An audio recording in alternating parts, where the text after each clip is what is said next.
হে বাংলার মুসলমান, তুমি কি জানো আজ থেকে 1400 বছর আগে মরুভূমির বুকে দাঁড়িয়ে আমাদের প্রিয় নবী মুহাম্মদ সাল্লাল্লাহু আলাইহি ওয়াসাল্লাম পূর্ব দিকে তাকিয়ে বলেছিলেন, আমি হিন্দের দিক থেকে ঈমানের সুশীতল বাতাস অনুভব করছি।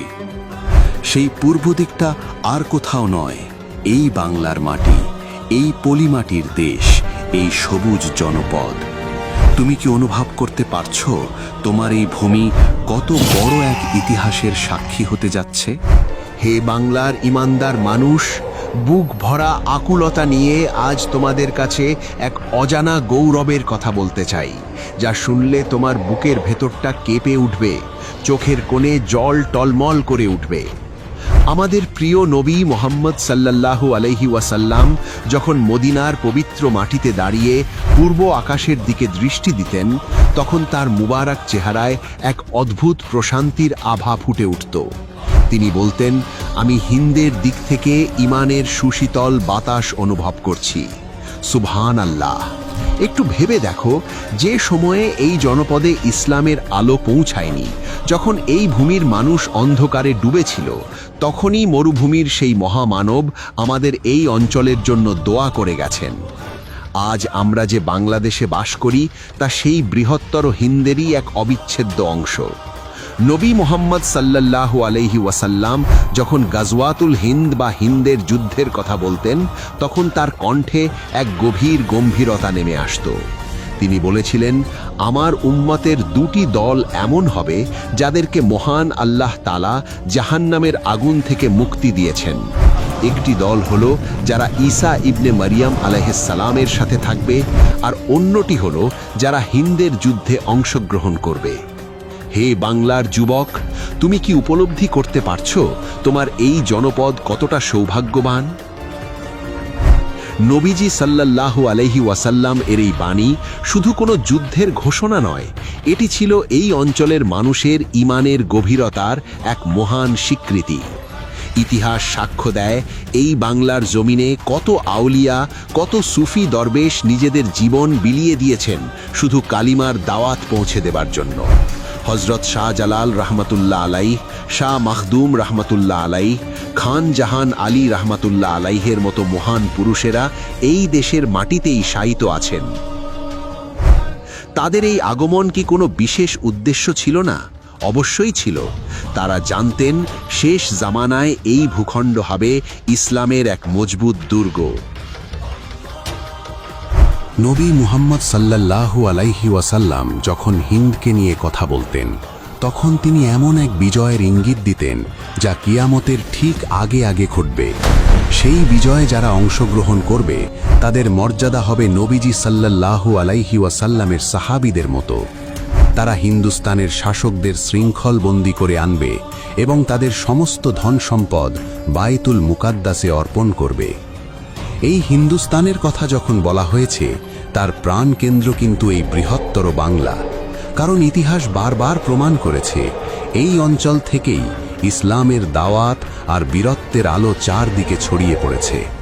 প্রিয় ভাই ও বোনেরা, কান পেতে শোনো সেই ব্যথাতুর হৃদয়ের ডাক।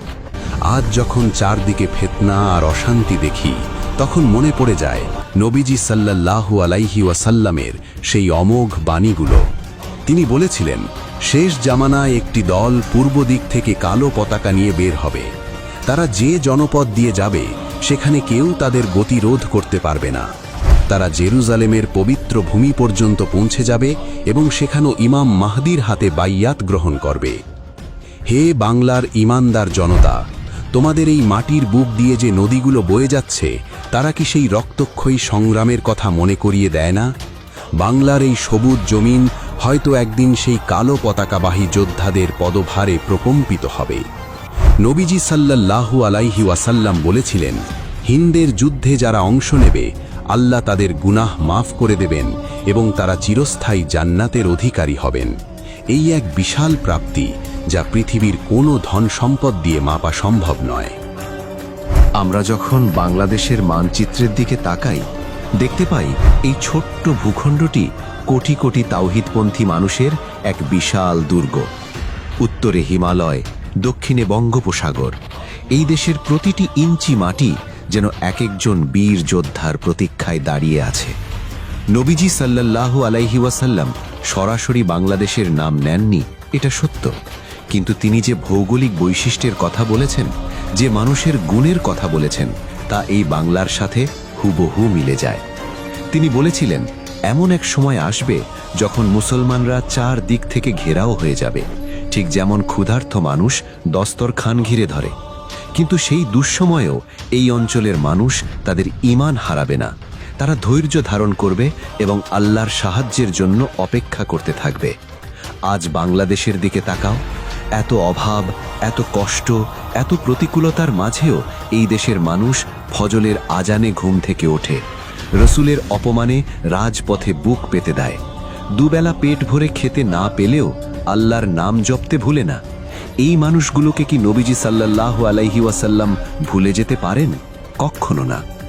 একবার ভাবো সেই মুহূর্তের কথা যখন সাহাবী হযরত আবু হুরায়রা রাদিয়াল্লাহু আনহু নবীজি সাল্লাল্লাহু আলাইহি ওয়াসাল্লামের মুখে গাজওয়াতুল হিন্দের কথা শুনে আবেগে কেঁপে উঠেছিলেন।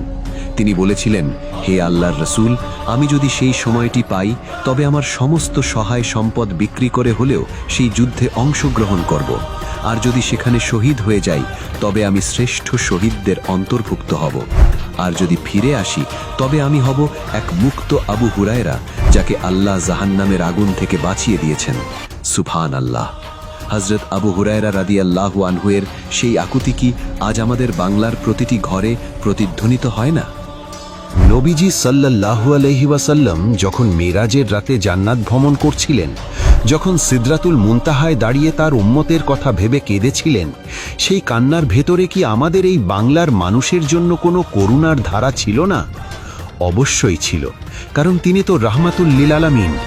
সমগ্র জগতের জন্য রহমত হয়ে আসা এই মহামানব কি তার উম্মতের এই অংশকে ভুলে থাকতে পারেন? কখনো না। গাজওয়াতুল হিন্দ সম্পর্কে যে হাদিসগুলো বর্ণিত হয়েছে তার গভীরতা অনুধাবন করলে চোখ ফেটে জল আসে।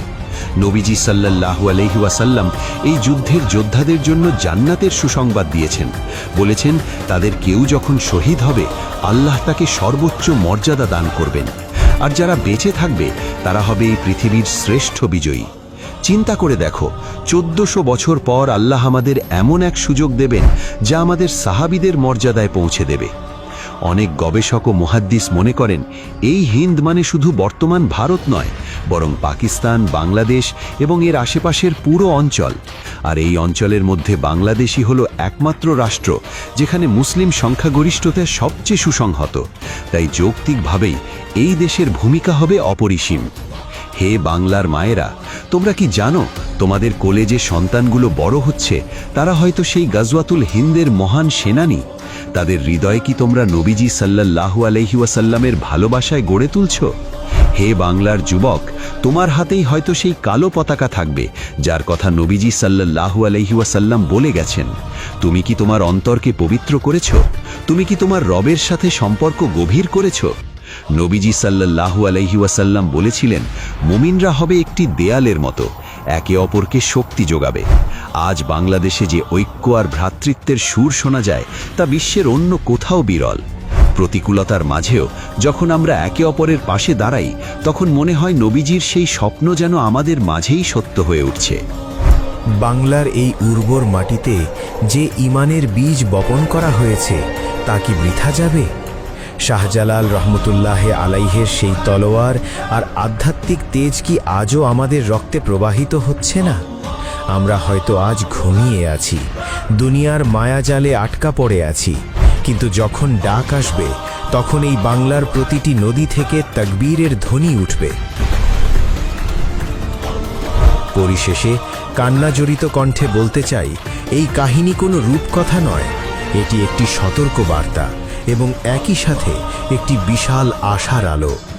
নবীজি সাল্লাল্লাহু আলাইহি ওয়াসাল্লাম সরাসরি বাংলাদেশের নাম না নিলেও তার হৃদয়ে এই ভূখণ্ডের মুমিনদের জন্য যে গভীর মমতা ছিল তা আমরা তার প্রতিটি বাণীতে অনুভব করতে পারি। আজ যখন আমাদের কণ্ঠ রুদ্ধ হয়ে আসে, যখন অপমান আর লাঞ্ছনায় মাথা নত হয়ে যায়, তখন নবীজি সাল্লাল্লাহু আলাইহি ওয়াসাল্লামের সেই ভবিষ্যৎবাণী আমাদের মাথা উঁচু করে দাঁড়াতে শেখায়। তিনি আমাদের পথ দেখিয়েছেন, আশার আলো দেখিয়েছেন। বাংলার নদীগুলো একদিন শুকিয়ে যেতে পারে, পাহাড়গুলো ধুলোয় মিশে যেতে পারে, কিন্তু নবীজি সাল্লাল্লাহু আলাইহি ওয়াসাল্লামের একটি কথাও মিথ্যে হবে না। গাজওয়াতুল হিন্দ হবেই হবে, আর এই বাংলাদেশের মানুষ সেখানে অগ্রণী ভূমিকা পালন করবেই করবে। হে আল্লাহ, আমাদের এই সবুজ বাংলাদেশকে আপনি ইসলামের এক অপরাজেয় দুর্গ হিসেবে কবুল করে নিন।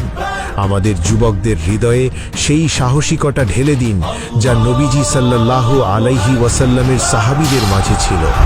আমাদের এই চোখের জল যেন আরশের নিচে গিয়ে পৌঁছায় এবং আপনার রহমতের ধারা আমাদের উপর বর্ষিত হয়।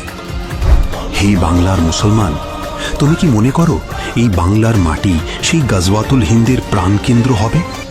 তোমার মনের কথা কমেন্টে লিখে জানাও, কারণ তোমার প্রতিটি কথা হয়তো আরেকজন ঘুমন্ত মুসলমানকে জাগিয়ে তুলবে।